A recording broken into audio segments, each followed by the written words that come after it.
Welcome back to Plato's Republic. We're going to start Book 7 today.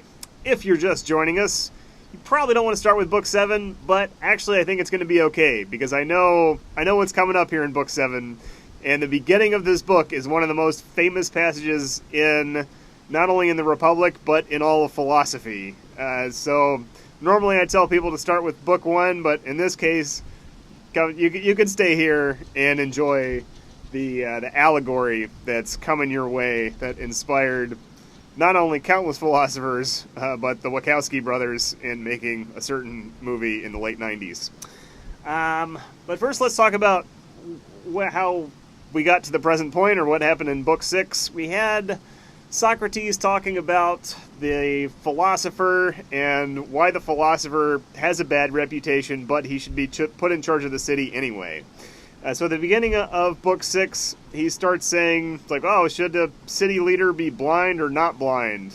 And Glaucon's like, not blind. He's like, yeah, see, philosophers can see things other people can't, so you should put them in charge. And then Glaucon objects, or Socrates says that he should object, that philosophers are seen as useless or bad. And so he disposes of those two arguments, kind of. He has this great image about the ship owner who needs a ship captain, and all the sailors are just like fighting each other to be captain and don't know anything about actually sailing or navigating, and would make fun of somebody who did know a lot about navigating or astronomy or using a sextant or astrolabe or whatever they used back in the day. And so he says, just as the sailors would call that guy a useless babbler and a stargazer, so the politicians of the day, or the sophists of the day, would call the philosopher useless. But he says the situation's even worse because most people who call themselves philosophers are not actually philosophers. And previously in Book 5, he talked about the nature of kind of true knowledge versus false knowledge, or beliefs versus understanding. And in Book 6, he talks about the difference between someone who has kind of this good nature, or the proper nature to be a philosopher, versus the people who are more the posers who show up later saying that they're philosophers because I guess the pay is good, or there's a lot of prestige associated with it. So specifically, he says that it's kind of a funny argument. He says that people who would be philosophers, they're good at everything growing up, like good at sports, good at math, they got quick understanding and astute. They're just so good at things that people try to persuade them to become something else, like go into the business world, or run the family factory, or go into politics, or the army. And so as a result, they get kind of tempted away from being a philosopher. And instead, you get all these kind of jokers as philosophers instead, or these sophists kind of transfer and like, yeah, I know philosophy. Like, I'm really good at telling people what to say in front of a big crowd.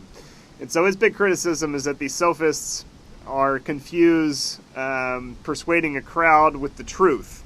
Now, I thought that was an interesting criticism to make, because he later says in the same book that he is going to persuade the masses to put him in charge. So he says, in this ideal city, we're going to need, like, the philosopher to be in charge of the city. And he says there are two ways to do that. One is you put a philosopher in charge.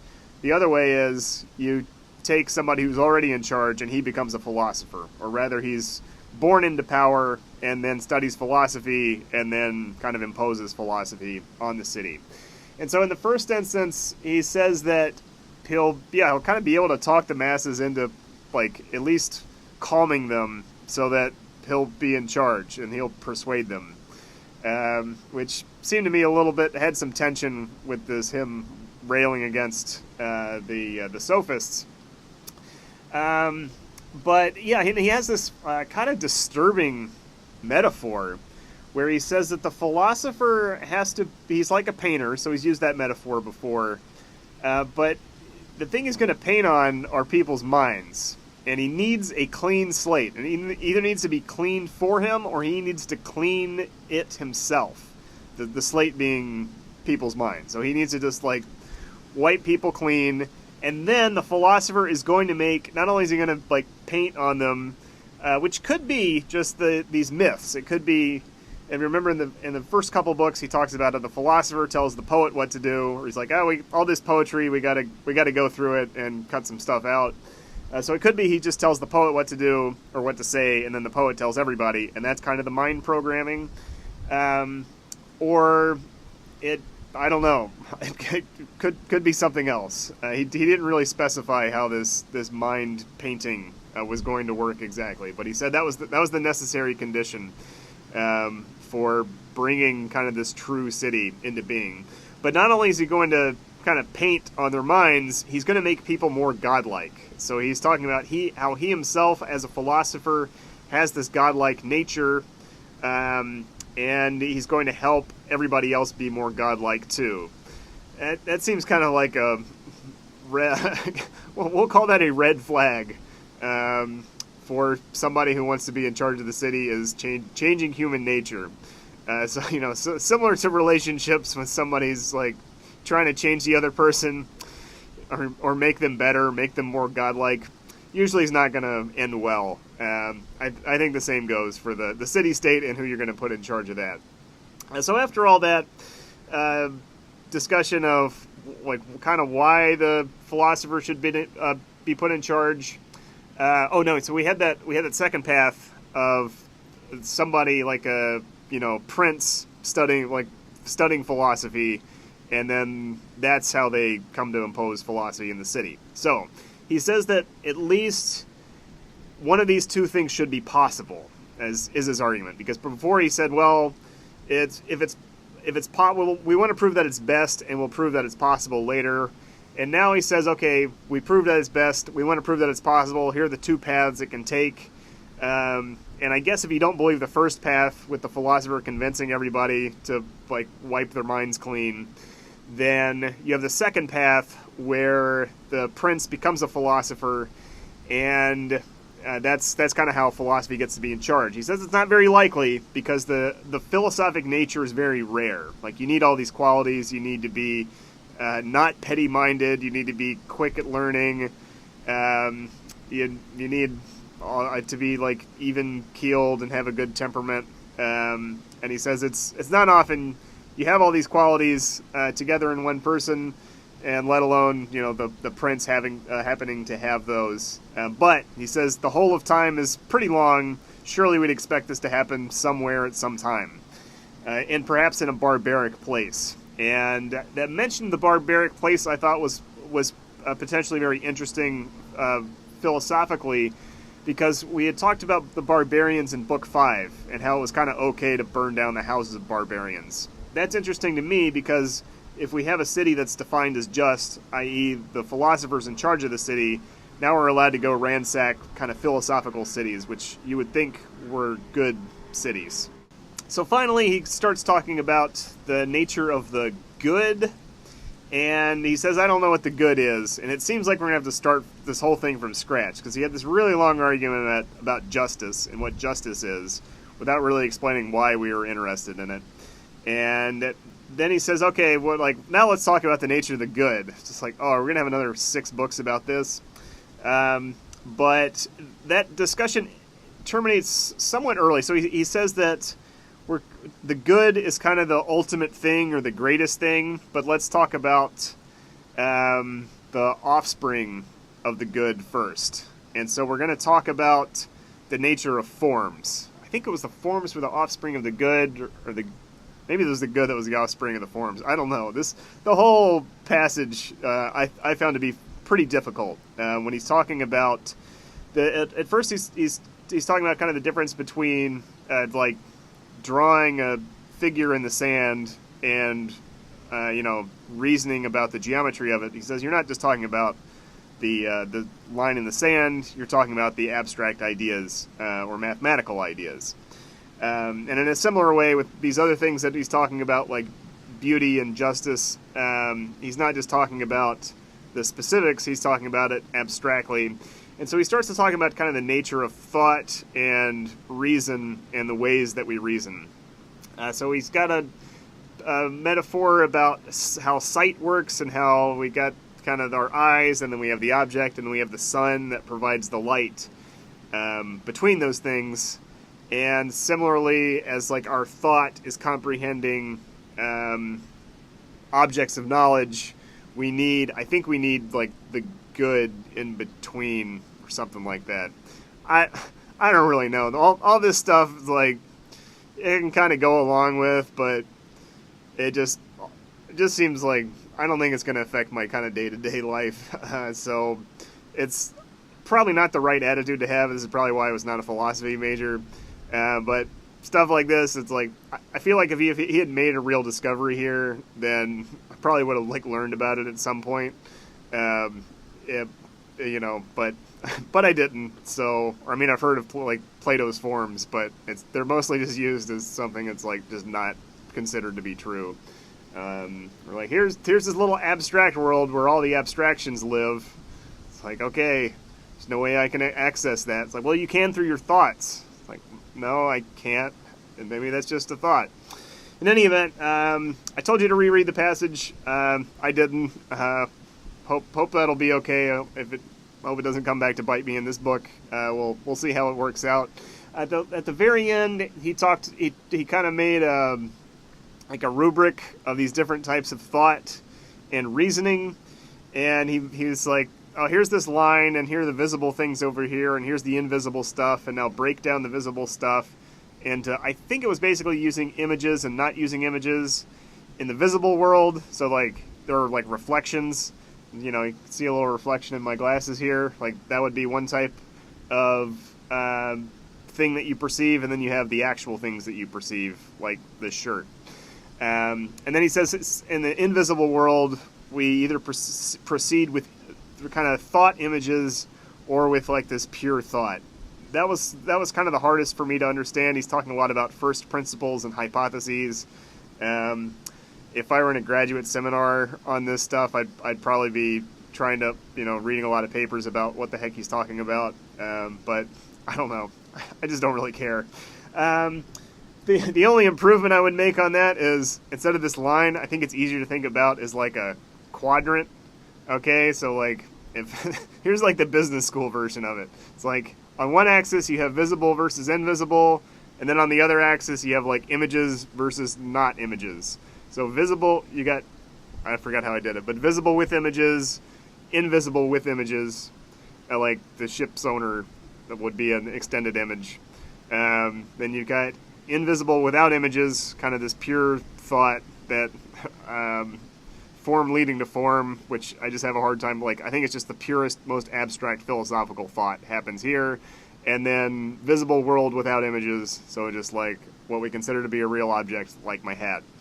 And he had words for each of those. One was, there was like belief, imagination, understanding, and something else. And I think they were supposed to correspond to each quadrant, but I didn't really get that part. So maybe you did. If someone wants to leave an extended comment about this topic in particular, I'll definitely read it if you leave it below. All right, so that brings us up to the present moment, to book 7. And I already kind of know what's going to happen here, because I read the first few sentences and saw where it was going, and it is the most famous passage in the entire book, maybe one of the most famous passages in all of philosophy we're about to read. So get excited. You might recognize it, or you might know a famous sci-fi film from the late 90s that's based on this. Okay, book 7, here we go. Socrates' narration continues. Socrates. Next, then, compare the effect of education and that of the lack of it on our nature to an experience like this. Imagine human beings living in an underground cave-like dwelling with an entrance a long way up that is open to the light and as wide as the cave itself. They have been there since childhood, with their necks and legs fettered, so that they are fixed in the same place, able to see only in front of them, because their fetter prevents them from turning their heads around. Okay, so follow this image. You got this cave-like dwelling, and then you got an entrance way up here, but everybody down here is fettered. They're like in the stockade, and they can't turn their head to either side. They've been there since childhood. Like some movie Room. Light is provided by a fire burning far above and behind them. Alright, so you're stuck here, you're looking over there, and there's a light behind you, or fire behind you. Between the prisoners and the fire, there's an elevated road stretching. Imagine that along this road a low wall has been built, like the screen in front of people that is provided by puppeteers above which they show their puppets. Okay, so we're here, looking that way, fire behind us, but in front of the fire, there's this low wall. I'm imagining it. Also imagine, then, that there are people alongside the wall carrying multifarious artifacts that project above it. Statues of people and other animals made of stone, wood, and every material. And as you would expect, some of the carriers are talking, and some are silent. Alright, you see where this is going? We got some stick figures and stuff behind us on the low wall with the fire. It is a strange image you are describing, and strange prisoners. I love that. That would be a great name for a book. Strange Prisoners. Maybe that can be the book about the like psycho evil organization I talked about in the last installment. Strange Prisoners. Socrates. They are like us. I mean, in the first place, do you think these prisoners ever seen anything of themselves and one another besides the shadow that the fire cast on the wall of the cave in front of them? Glaucon, how could they if they have had to keep their heads motionless throughout life? What about the things carried along the wall? Isn't the same true where they are concerned? Of course. And if they could engage in discussion with one another, don't you see that they would assume that the words they used applied to the things they see passing in front of them? Don't you see this? Okay, so you're stuck here, you look at the wall, you see shadows on the wall, so you see like the Abraham Lincoln shadow, like doo doo doo, and then Abraham Lincoln is talking, and you and your friends are like, oh, there's Abraham Lincoln talking, because you see Abraham Lincoln, and you hear Abraham Lincoln, and that's the reality for you. And then like, here comes the little bunny rabbit, or whatever. They would have to. What if their prison also had an echo from the wall facing them? When one of the carriers passing along the wall spoke, do you think they would believe that anything other than the shadow passing in front of them was speaking? Yeah, you got Abraham Lincoln saying 7 years ago. You're like, oh yeah, there's Abraham Lincoln saying 7 years ago. I do not, by Zeus. All in all, then, what the prisoners would take for true reality is nothing other than the shadows of those artifacts. Dun-dun-dun. That's their reality. How do you know you're not just looking at the shadows on the wall, baby? These are all shadows. This movie, you're just looking at a shadow of me. I'm just a shadow. Glaucon, that's entirely inevitable. Consider then what being released from their bonds and cured of their foolishness would naturally be like if something like this should happen to them. When one was freed and suddenly compelled to stand up, turn his neck around, walk, and look up toward the light, he would be pained by doing all these things and be unable to see the things whose shadows he had seen before because of the flashing lights. Remember Neo? What do you think he would say if we told him that what he had seen before was silly nonsense, but that now, because he is a bit closer to what is, and is turned toward things that are more, he sees more correctly? And in particular, if we pointed to each of the things passing by and compelled him to answer what each of them is, don't you think he would be puzzled and believe that the things he saw earlier were more truly real than the ones he was being shown? There it is, folks. Even if you saw reality, you wouldn't believe it. Much more so.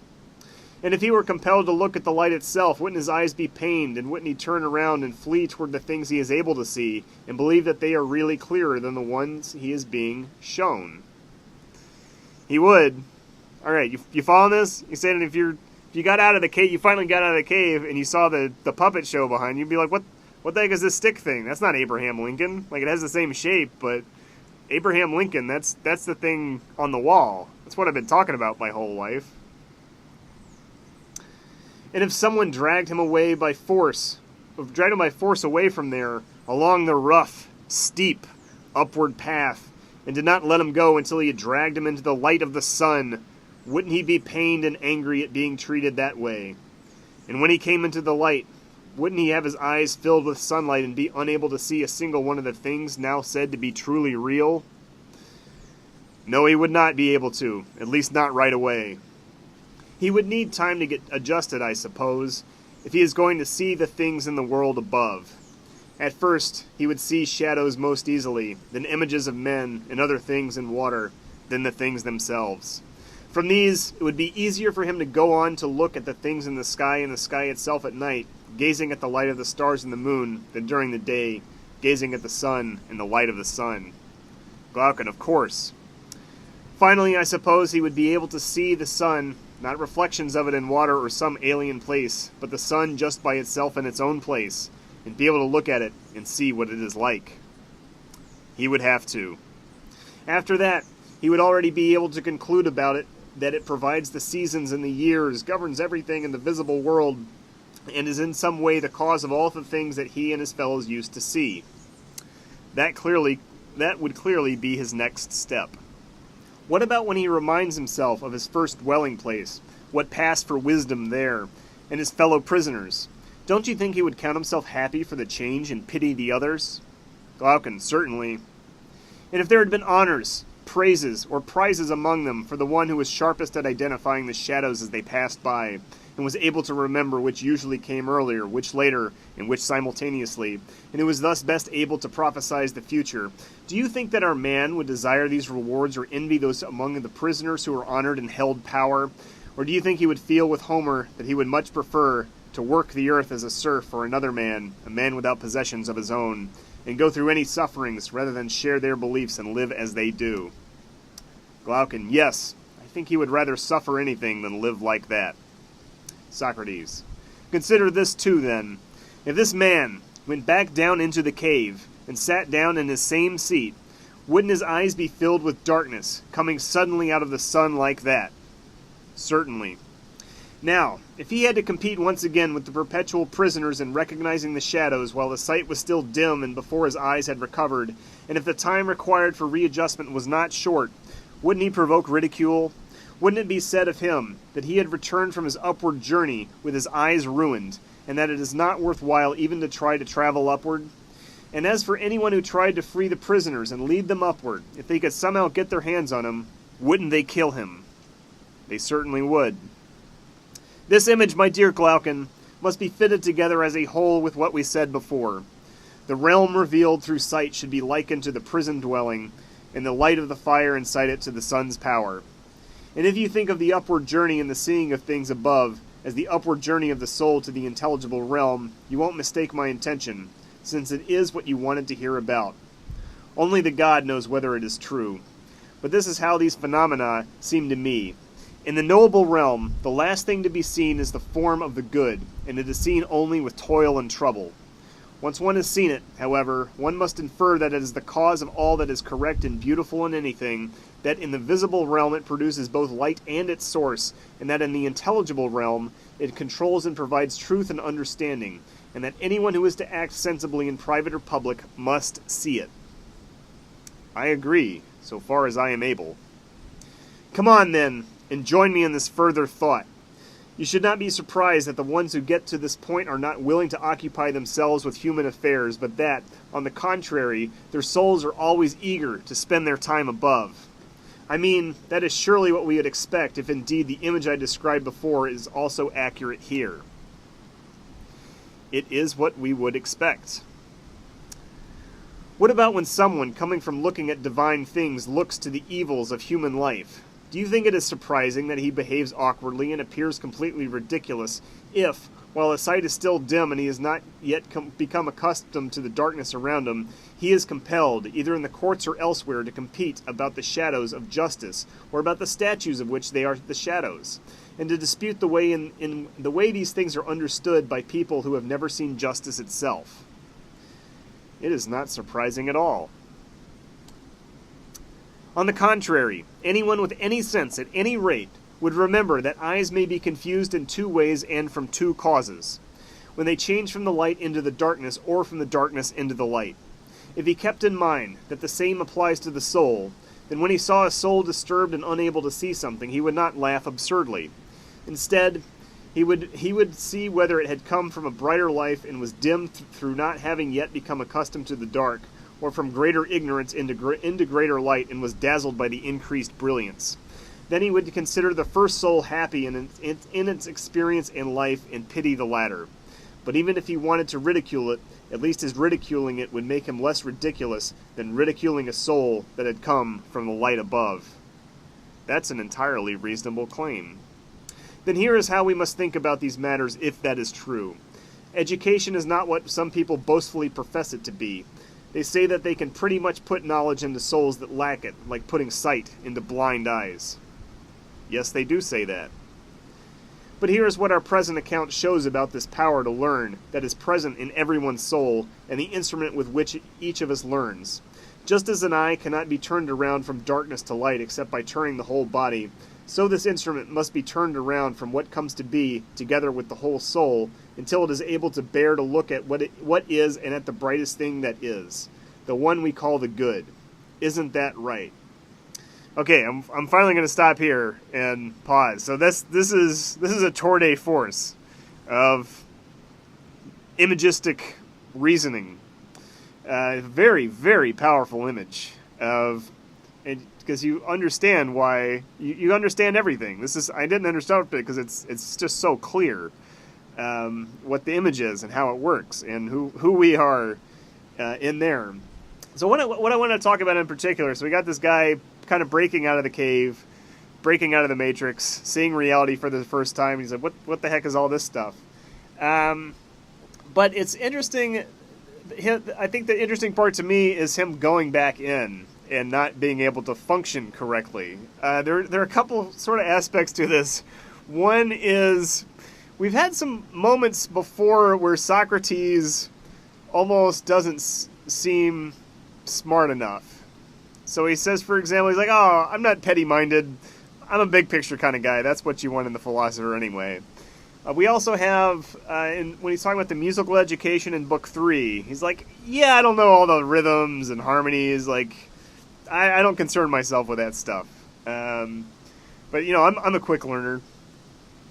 So I'm wondering here if this is almost more kind of self-aggrandizement on Socrates' part. He's like, oh yeah, it's sort of like the subreddit I am very smart, where he's like, oh yeah, well, I can't come back down into the cave and compete with, like, I don't remember what these shadows are because I've seen the real thing. It's like, well, come on, man, if you were really that smart, you should be able to compete in the shadow world. Like, shouldn't knowing what the Abraham Lincoln, puppet looks like, shouldn't that help you understand, like, the shadow Abraham Lincoln better? But he says, no. Like, he's so blinded from the light that when he comes back down, he seems like a fool, and everybody's kind of making fun of him. So it is an interesting idea, but it's also, in some ways, it's just not satisfying to me with this, like, oh, I've just seen so much light. I just know too much. I'm just too smart for this world of shadows that you guys are arguing about. I don't know. If you were that smart, I think you could kind of operate at the different levels, but maybe that's just me. Yeah, so I guess that is all I wanted to say about Socrates coming back down there and making it sound okay that he does sound dumb. Because I don't know, it also kind of makes him just sound like a crank. Like, oh, I've seen the true philosophy of things. I'm not... Just because I can't win a math competition doesn't mean I can't think clearly about it. It's like, well, I'd kind of believe you more if you were winning math competitions, just because it shows that your brain's working right and you're not just kind of babbling senselessly. It is interesting that he uses I guess he has a couple different suns here. So one of them is the good, and kind of illuminating all that is, and then we have this other version, sort of the parallel version of justice. So it's like once you've seen true justice, I guess in the form of this ideal city, you can't really be involved in like law, these petty lawsuits and stuff. And that's something he had talked about in book 6, as like, oh, well, the philosopher can't really deal with that stuff. And I guess this is his explanation for why they don't deal with these more like petty human affairs and quarrels, is that they have seen the light and they understand everything in terms of the light, or at least they're blinded by the light and their eyes will take a long time to be readjusted. So what's interesting, this is interesting to me, this metaphor I think works extremely, it is one of the most famous metaphors in all of philosophy, but it's interesting to me because I think there are 2 possible interpretations here, or at least 2. So one, you have kind of this literal level of, okay, I'm looking out at the sky here, but this is really just an image, and all I know are the images, and I can reason about the images, but who knows what the reality is? Like, maybe there's a reality behind the images, maybe we're living in a simulation, maybe we're living in the Matrix, maybe I'll just, like, wake up and look around and there'll just be lots of lightning bolts, and, people all wired up with the things in the back of their neck. Sure, yeah, okay, maybe. I can't really plan my life around that possibility. So there's not a whole lot you can do with it. Even though, it is this fascinating thought experiment that, yeah, you really wouldn't, you'll never be able to know, because even when you break out of the Matrix, like, maybe you're in another Matrix. How about that? So, yeah, there is, in that sense, there's no way to know if you're in the ultimate reality. This reality is so complicated, like, we got like all these subatomic particles and, billions and billions of galaxies and stars and stuff. It's like, I don't even, like, I can barely understand this version of the world, let alone be able to think about, like, if there's a simulation behind it, like, there's no way my brain could, like, ever hope to understand that. Just because I can't even understand I can't even understand the shadows well enough. Like, how am I going to understand those puppets, dude? So there is that literal level of, yeah, we don't know what our consciousness is like sitting in, or if it is just atoms or the things behind the atoms, or what's going on there. The second level that's interesting to me, and I got a hint from this from the book that I mentioned in the first book or the first video, which I've been linking to in the description, Philosophy Between the Lines. And he talks about the Republic and how it's interesting to him that the nature of knowledge in the Allegory of the Cave appears in a political, philosophical work. And Meltzer ascribes significance to that. He says, look, this is not just a pure work of epistemology. This is a book about politics. This is people relating to one another and having power over one another. And in particular, if you look at this in relation to the second most famous passage in the Republic, the myth of the metals, then I think it gets a little bit more interesting, or at least more applicable. And so you could think of, it's like you're not only, maybe you're in the Matrix, but maybe you are in kind of like a cave of concepts, and the shadows you see are these myths that you're told about the gold people and the silver people and the iron people, and the reality is that, like, maybe the puppeteer is the poet, or maybe it's the poet and the philosopher working together, and you're kind of in this certain reality of these concepts that you're used to and that you grew up with. I think there's very much a political aspect to that, and even today when people are arguing like oh, they're on this side or that side, and oh, you're just being duped by these myths that you believe from your political leaders, and those people are like, no, you're just being duped by your political leaders. You need to break out and see reality, that you're just a sucker.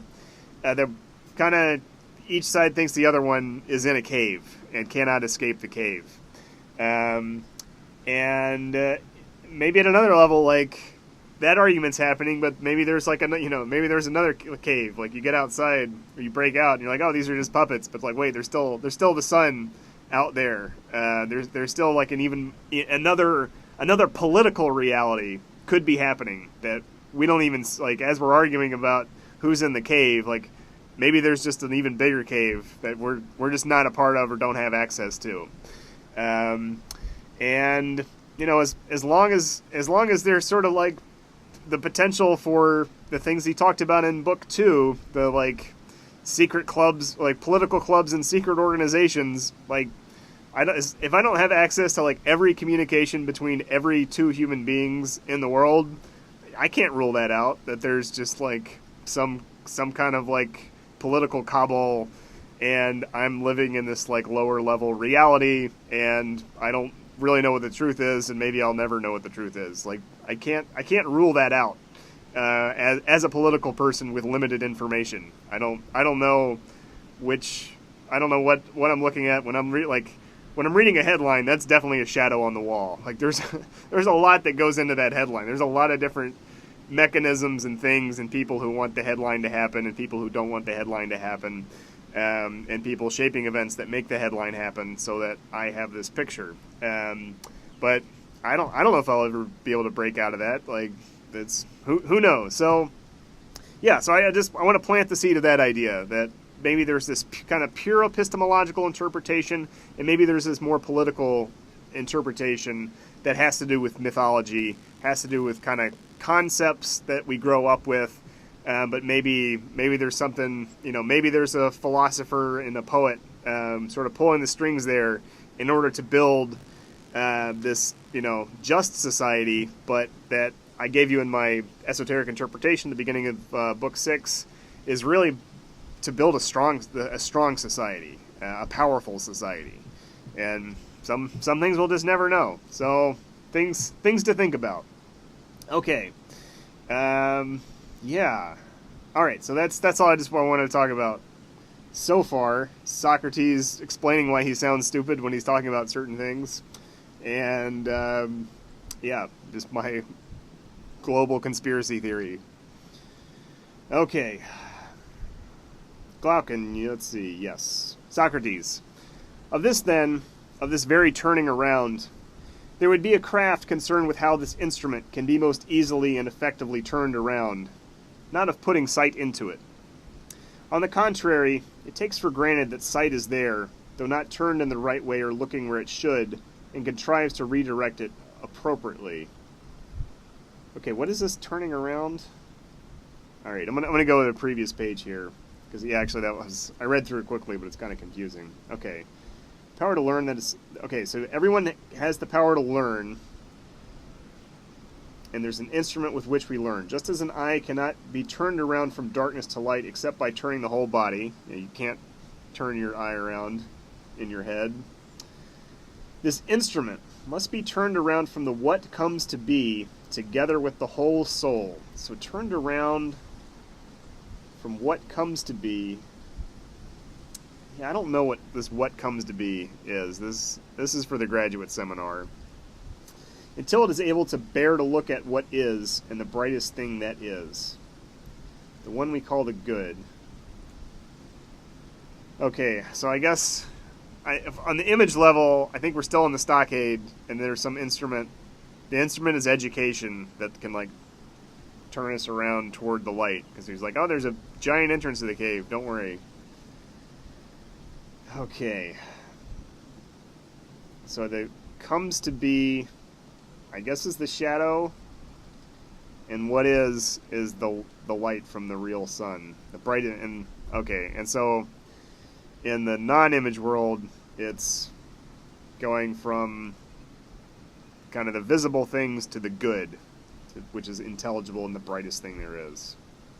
Okay, so of this then, the very turning around, this kind of philosophical education, there would be a craft concerned with how this instrument can be most easily and effectively turned around, not of putting sight into it.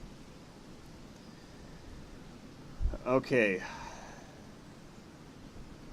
On the contrary, it takes for granted that sight is there, though not turned in the right way or looking... Okay, I think what he's saying is, like, look, you at least have the gift of sight. Like, if you're going to get out of the cave, you actually have eyes, and your eyes will be able to see the sun when you get out there. So we're not going to reinvent vision here. We're not going to like use sounds or come up with like some new sense for you. It's using the senses you already have. So I guess the kind of the thought process is you're already capable of thought. We're going to use that, but we're going to kind of redirect your thought toward the good rather than giving you these completely alien tools. I think that's what he's talking about. Okay. Glaucon, that's probably right. Socrates. The other so-called virtues of the soul, then, do seem to be closely akin to those of the body. They really are not present in it initially, but are added later by habit and practice. So that's the... Oops. Okay, virtues of the soul. The virtue of wisdom, on the other hand, belongs above all, so it seems, to something more godlike, which never loses its power, but is either useful and beneficial or useless and harmful, depending on the way it is turned.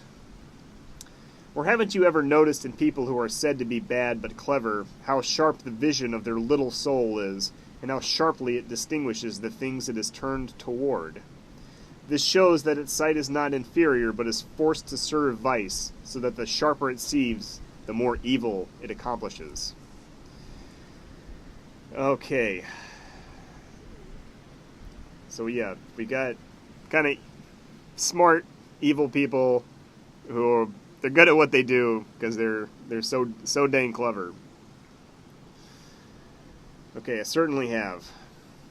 However, if this element of this sort of nature had been hammered at right from childhood, and struck free of the leaden weights, as it were, of kinship with becoming, which have been fastened to it by eating and other such pleasures and indulgences, which pull its soul's vision downward.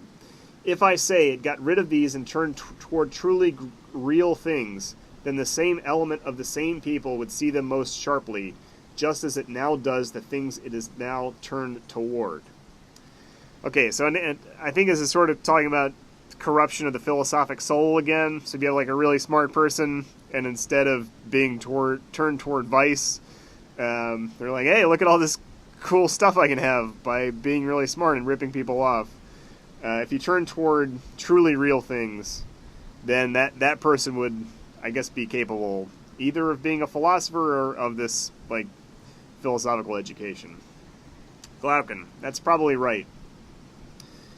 Isn't it also probable, then, indeed, doesn't it follow necessarily from what was said before, that uneducated people who have no experience of true reality will never adequately govern a city, and neither will people who have been allowed to spend their whole lives in education?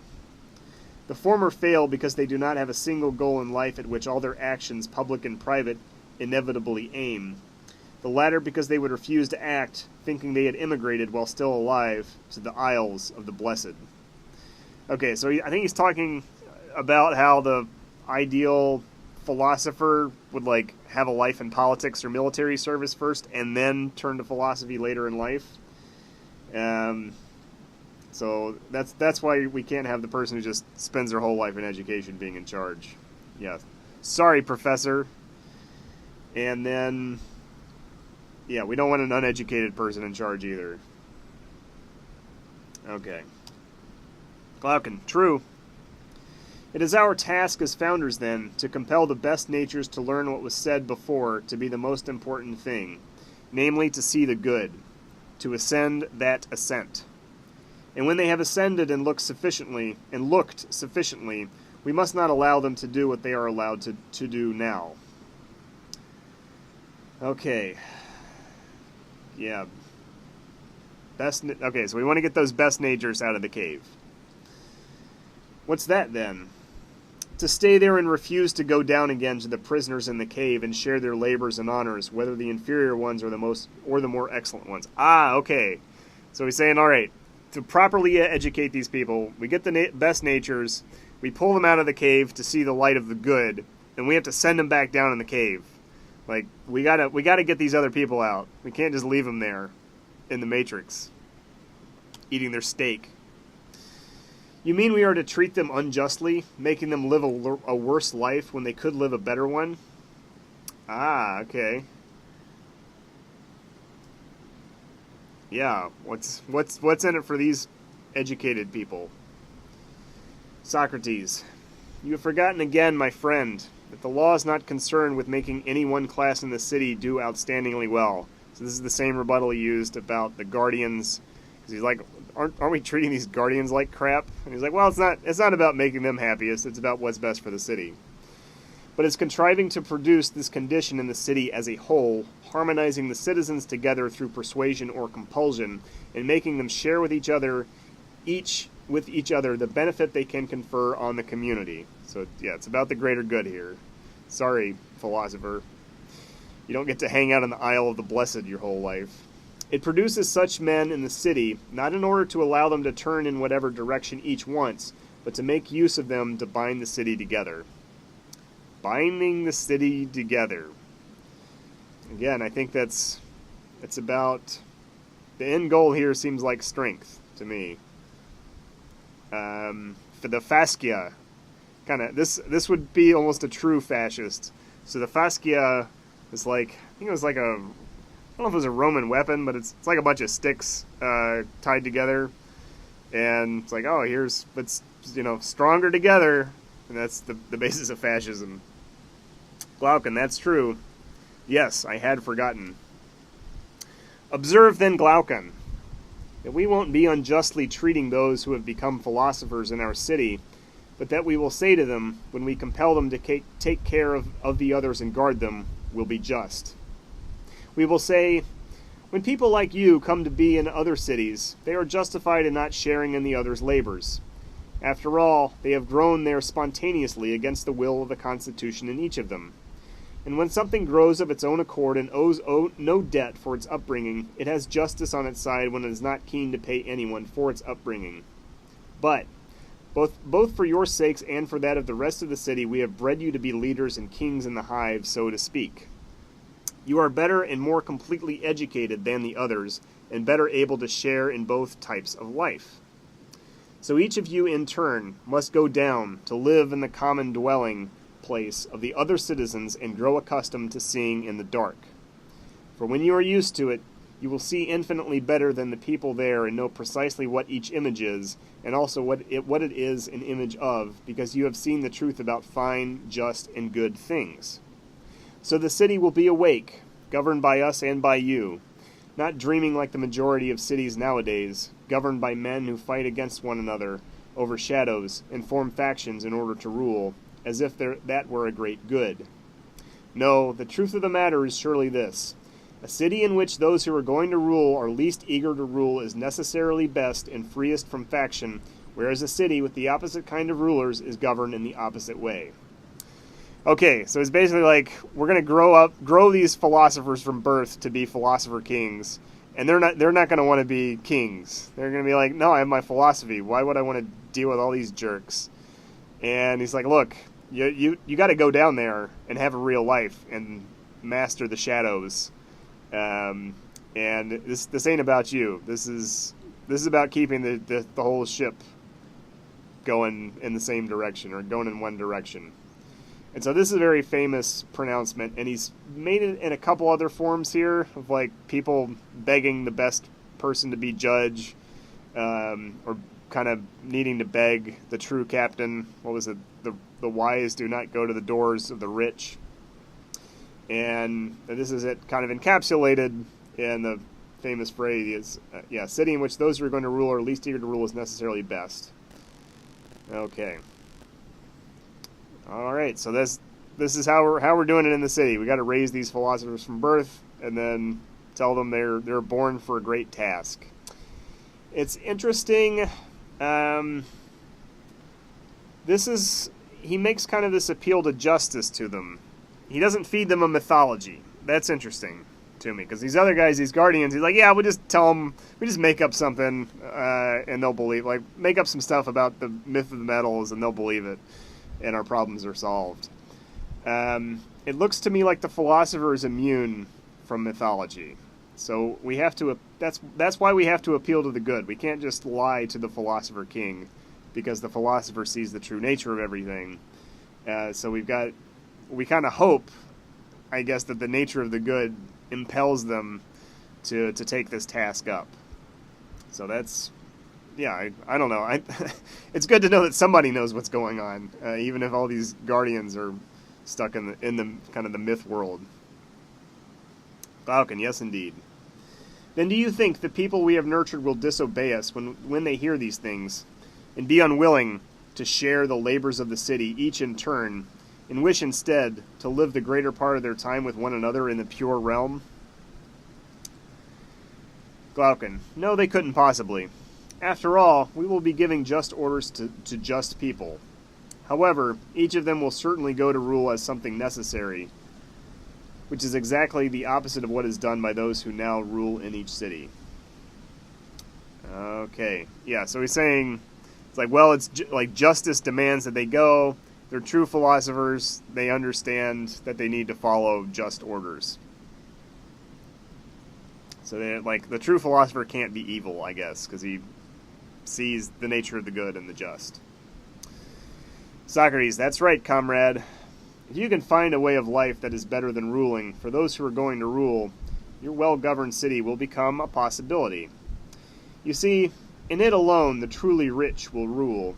Those who are rich not in gold, but in the wealth the happy must have, namely a good and rational life. But if beggars, people hungry for private goods of their own, go into public life thinking that the good is there for the seizing, then such a city is impossible. For when ruling is something fought over, like in that ship, such civil and domestic war destroys these men and the rest of the city as well. That's absolutely true. Do you know of any other sort of life that looks down on political offices besides that of true philosophy? No, by Zeus, I do not. But surely it is those who are not lovers of ruling who must go do it. He keeps repeating himself on this point. Otherwise, the rivaling lovers will fight over it. Of course. Who else, then, will you compel to go be guardians of the city if not those who know best what results in good government, and have different honors and a better life than the political? No one else. Yeah, and it's interesting these guys they kind of live in different realities, because, like, once you become philosophical, you're not interested in, like, this mortal gold. You're interested in this happy, rational life with, I think it's the same as the rational element, spirited element, teaming up and keeping the appetites under control. Do you want us to consider now how such people will come to exist, and how we will lead them up to the light, like those who are said to have gone up from Hades to the gods? Glaucon, yes, of course that's what I want. Socrates, it seems then that this is not a matter of flipping a potsherd. Potsherd? Well, flip my potsherd. A proverbial expression referring to children's game. The players were divided into two groups, a shell or potsherd, white on one side, black on the other. I think that's like a shard of pottery. Was thrown into space between them to the cry of night or day. According as the white or black fell uppermost, one group ran away, pursued by the other. Okay, I will... Oh, come on here. I think that's a shard. No definition found. Oh well. Okay, so he's referring to this game where you flip over this shard. But if turning us... Okay. Okay, so I think he's saying, yeah, turning people to light isn't just as easy as flipping a coin. You gotta give them true philosophy. Okay, yes indeed. Then mustn't we try to discover what subjects have the power to bring this about? Okay, so we gotta... I guess we're trying to figure out how we... Are we educating the masses or not? Or just the philosophers? Let's see. No, we're not educating the masses here. This is just the philosophers who are going to be the guardians. Okay, so what is the proper philosophical education? I think we can't have everybody be philosophical. For reasons that are not specified. I guess because they don't have the philosophical nature would be the reason. If you have these other natures, maybe philosophy ain't going to help you, or you just don't have the temperament to go through the toils necessary to discover the just and good. Therefore, you kind of have to live in this almost mind slavery of the mythologically defined political state. Okay, so what are we going to study first? So what subject is it, Glaucon, that draws the soul from what is coming to be to what is? It occurs to me as I am speaking that we said, didn't we, that these people must be athletes of war when they are young? We did say that. Then the subject we are looking for must also have this characteristic in addition to the former one. Which? It must not be useless to warlike men. All right, seems reasonable. If possible, it must not. Now, says Socrates, earlier they were educated by us in musical and physical training. I remember that, Book 3. They were. And surely physical training is concerned with what comes to be and dies, our bodies, since it oversees the growth and decay of the body. Obviously. So it could not be the subject we are looking for. Okay, because we're dealing in eternal things. No, it could not. Is it then the musical training we described before? Glaucon. But it is just the counterpart of physical training, if you remember. It educated the guardians through habits, conveying by harmony a certain harmoniousness of temper, not knowledge, and by rhythm a certain rhythmical quality. Its stories, whether fictional or nearer the truth, cultivated other habits akin to these. But, as for a subject that leads to the destination you have in mind, of the sort you are looking for now, there was nothing of that in it. Okay, so he's saying, yeah, musical training is just about habits, not about true knowledge. Your reminder is exactly to the point, says Socrates. It really does not have anything of that sort. You're a marvelous fellow, Glaucon. But what is there that does? The crafts all seem to be somehow menial. Glaucon, of course. And yet what subject is left that is separate from musical and physical training and from the crafts? Well, says Socrates, if we have nothing left beyond these, let's consider one of those that touches all of them. Which? Why, for example, that common thing, the one that every type of craft, thought, and knowledge uses, and that is among the first things everyone has to learn. Which one is that? That inconsequential matter of distinguishing the numbers 1, 2, and 3.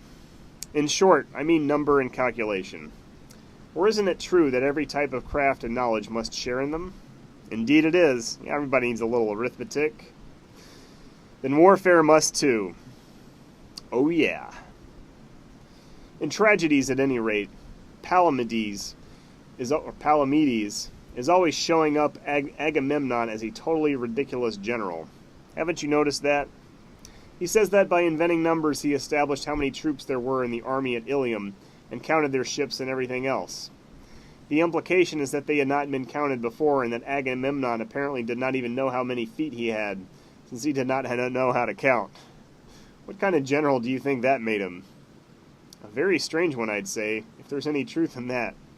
Yeah, I will just offer anecdotally, I've been reading these Civil War memoirs. Ulysses S. Grant wanted to be a math teacher. He's like, yeah, I want to be a mathematics professor, like a military college. And then, and ended up doing all these other things. But ultimately running was like Lieutenant General of the United States. And then, who else was I reading? Yeah, these other guys you read about, like, I'm reading Sheridan's memoirs now. He was also a general for the Union, but he was just, like, really good at doing the accounts. Like, he was just, like, kind of bureaucratic and, like, just doing all the logistics of figuring out how many we need here, how many we need there. And same with Sherman. He was a banker. I mean, he had gone to West Point, but he was a banker before the war. Like, he was the guy they counted on to, like, balance the books. And yeah, and war's ultimately about numbers. So comes in handy if you're going to be a general. All right. Yeah, Agamemnon would be a very strange general, not being able to count his feet. Won't we posit this subject then as one a warrior has to learn so he can count and calculate? Glaucon. It is more essential than everything else. If that is, he is going to know anything at all about marshaling his troops, or if he is even going to be human for that matter. Then do you notice the same thing about this subject as I do? What is that? That in all likelihood, it is one of the subjects we are looking for that naturally stimulate the understanding. But no one uses it correctly as something that really is fitted in every way to draw us toward being. I don't know what this toward being is. How do you mean? Socrates. I will try to make what I believe clear at any rate. I will distinguish for myself the things that lead in the direction we mentioned from those that do not. Then you must look at them along with me and either agree or disagree, so that we may see more clearly whether the distinction is as I imagine. Glaucon, show me the things you mean.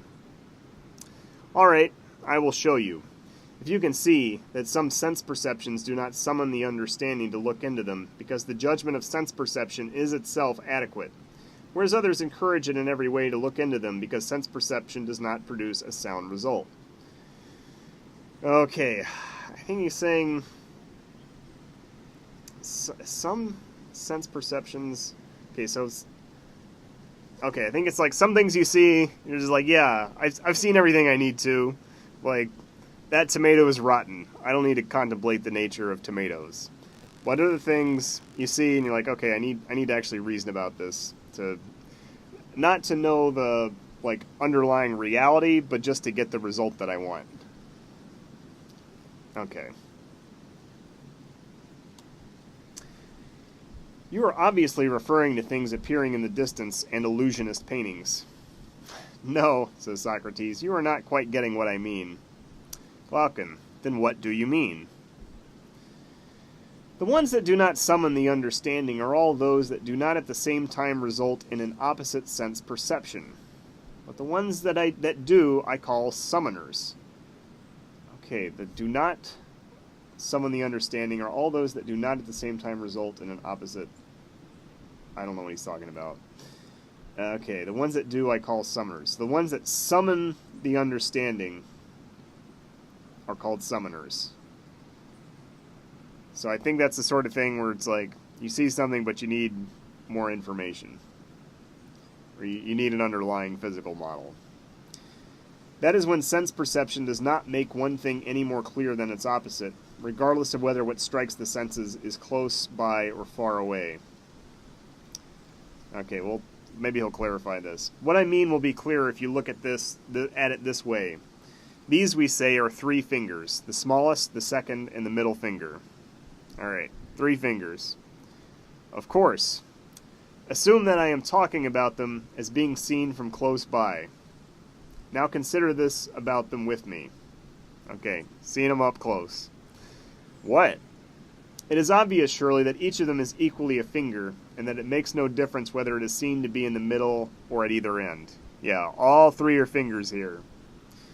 Whether it is dark or pale, thick or thin, or anything else of that sort. You see, in all these cases, the soul of most people is not compelled to ask the understanding what a finger is, since sight does not at any point suggest to it that a finger is at, gotta use this, the same time the opposite of a finger. No, it does not. Like, alright, you see a finger? It's a finger. All you need to know. It is likely, then, that a perception of that sort would not summon or awaken the understanding. It is likely. Now, what about their greatness and smallness? Does sight perceive them adequately? Does it make no difference to it whether one of them is in the middle or at the end?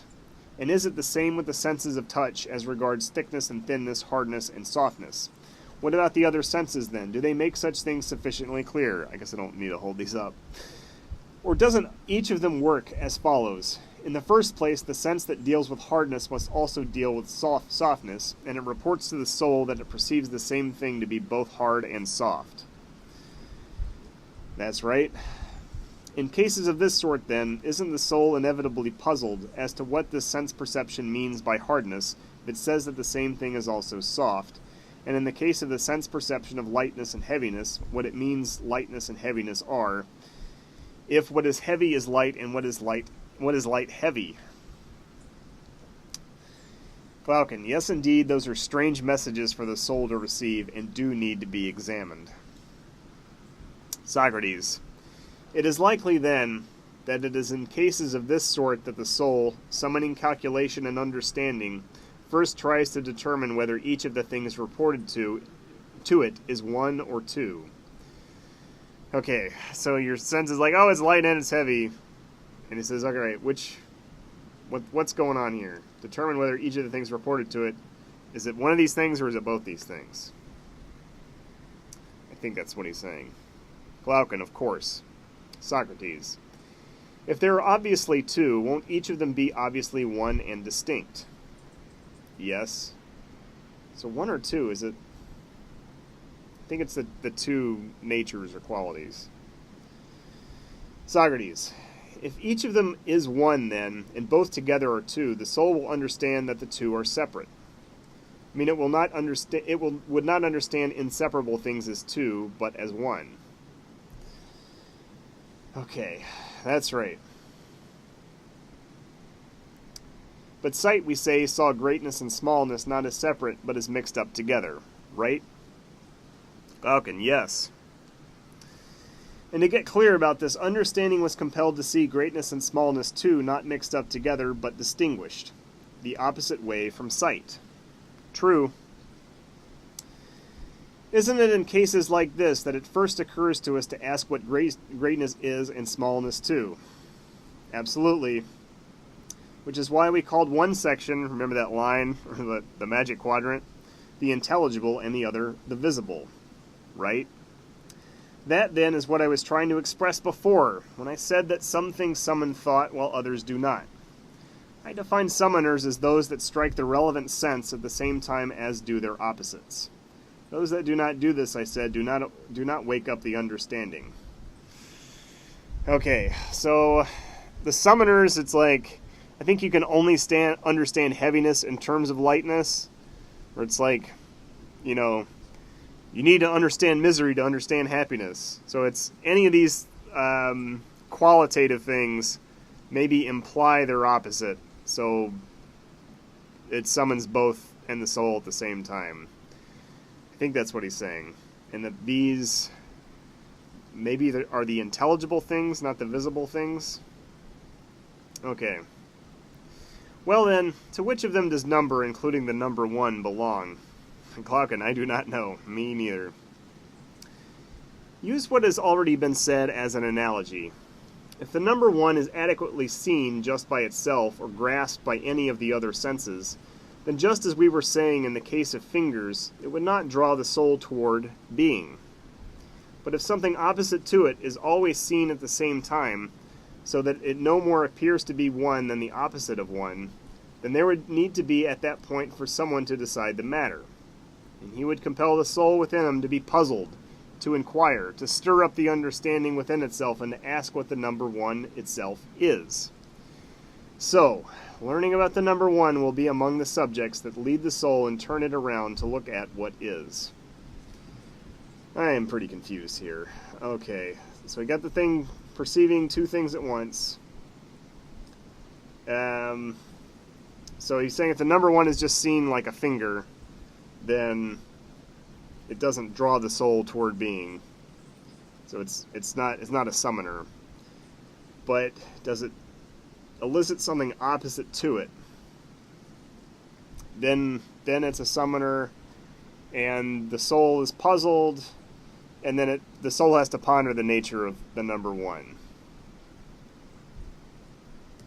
Got it?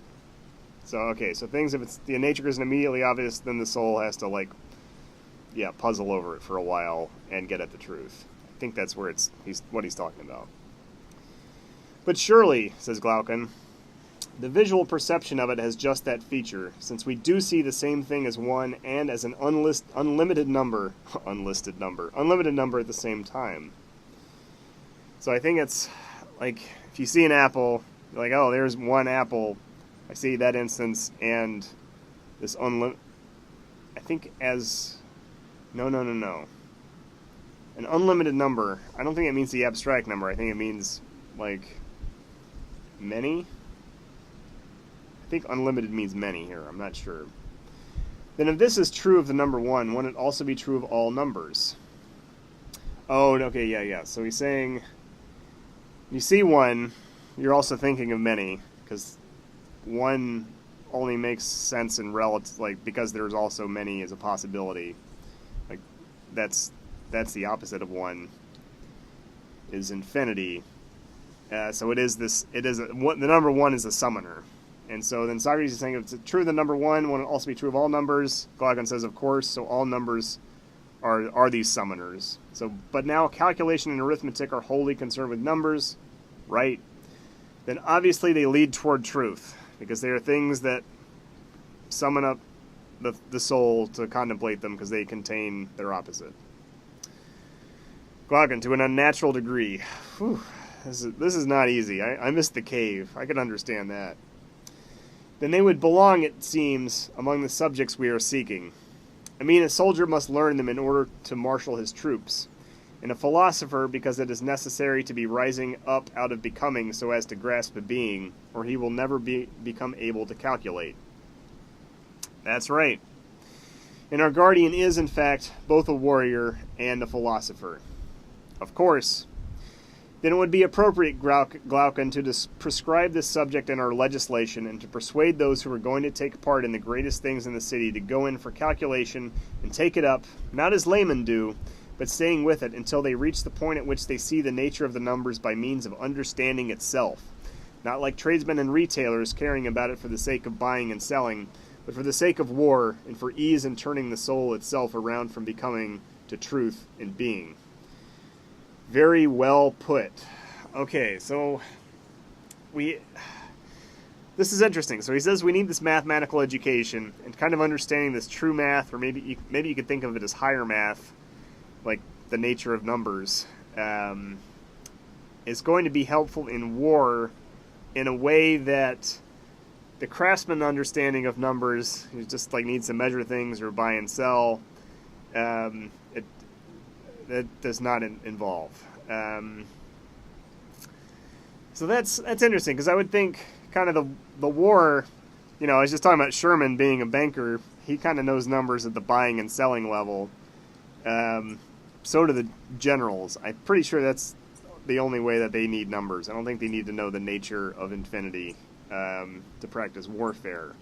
But it's interesting that Socrates thinks this, also because I made the point earlier, I think war is fundamentally about deception. And when he's making his point about, like, the children, he's like, oh yeah, you just put the children on the fastest horses. I'm like, no, man, you need a decoy. Everybody knows that. I don't really buy this. Like, he hasn't established his credentials as, like, a master of military science in my mind. So I don't really believe that these great generals are going to need kind of numbers in this abstract sense. But it is interesting that war and truth are related in Socrates' mind.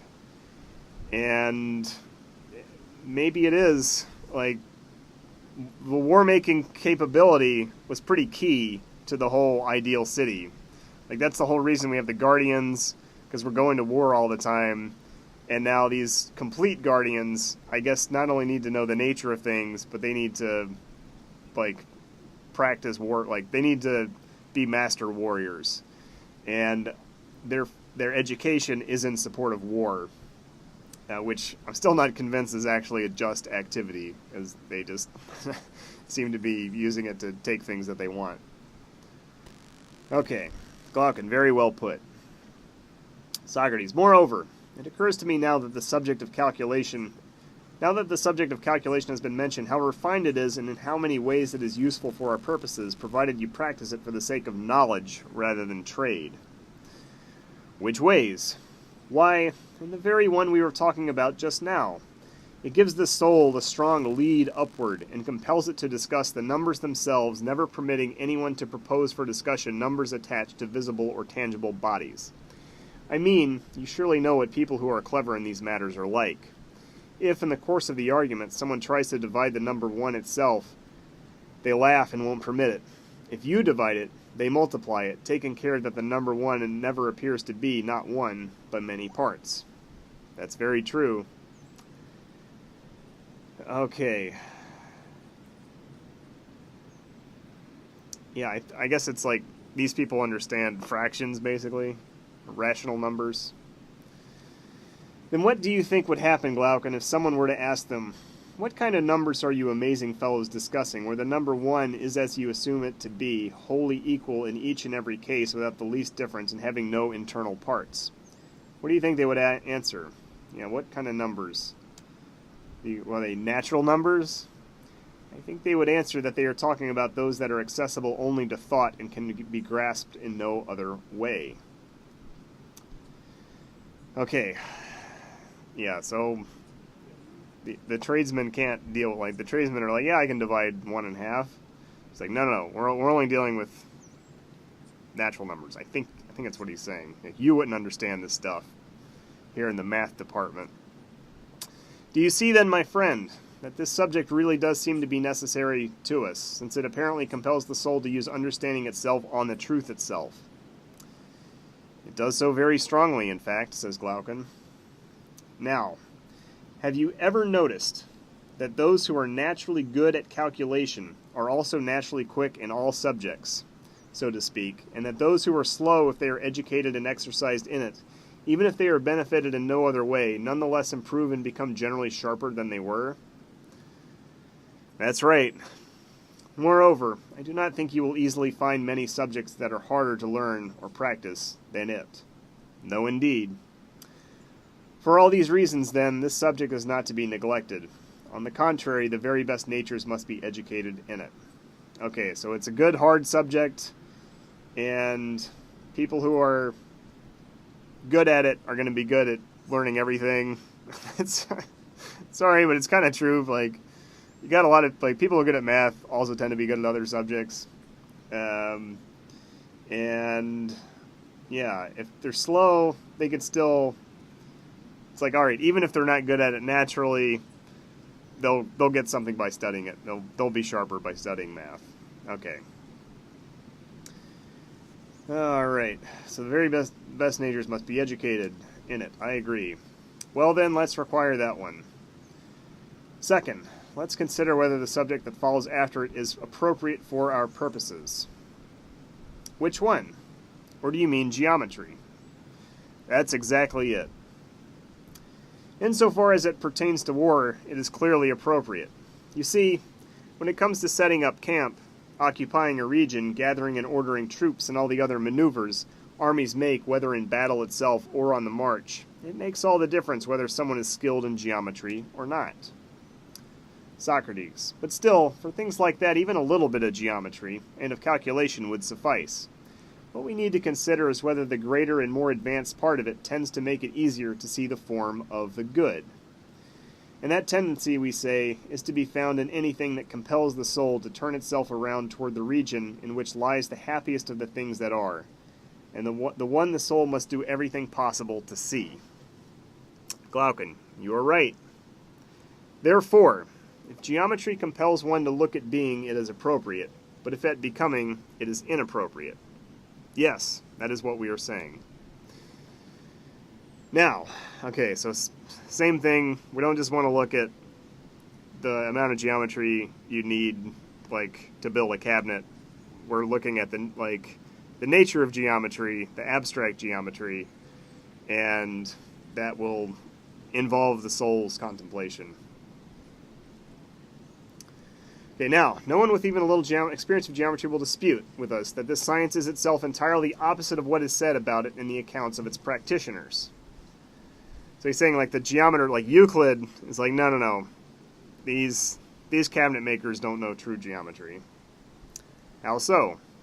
Well, they say completely ridiculous things about it because they are so hard up. I mean, they talk as if they were practical people who make all their arguments for the sake of action. They talk of squaring, applying, adding, and the like, whereas, in fact, the entire subject is practiced for the sake of acquiring knowledge. Yeah, so it's like, I don't know.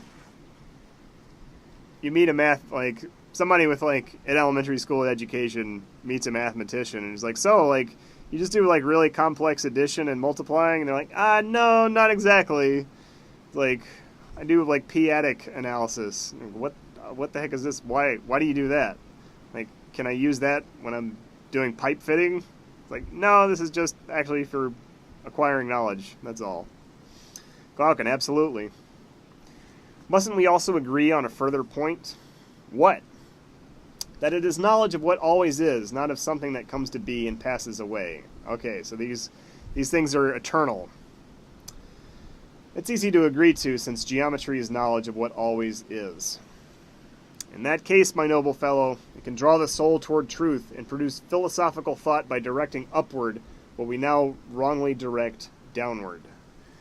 Okay, so I think he's saying, because before he's always been like, oh, the good only deals with the eternal stuff, not the stuff that's coming to be and decaying. Similarly, math and geometry deal with the eternal, so they draw the soul toward truth, and they'll draw it upward toward this truth, not downward toward, like, buying and selling and cabinetry. More than anything else.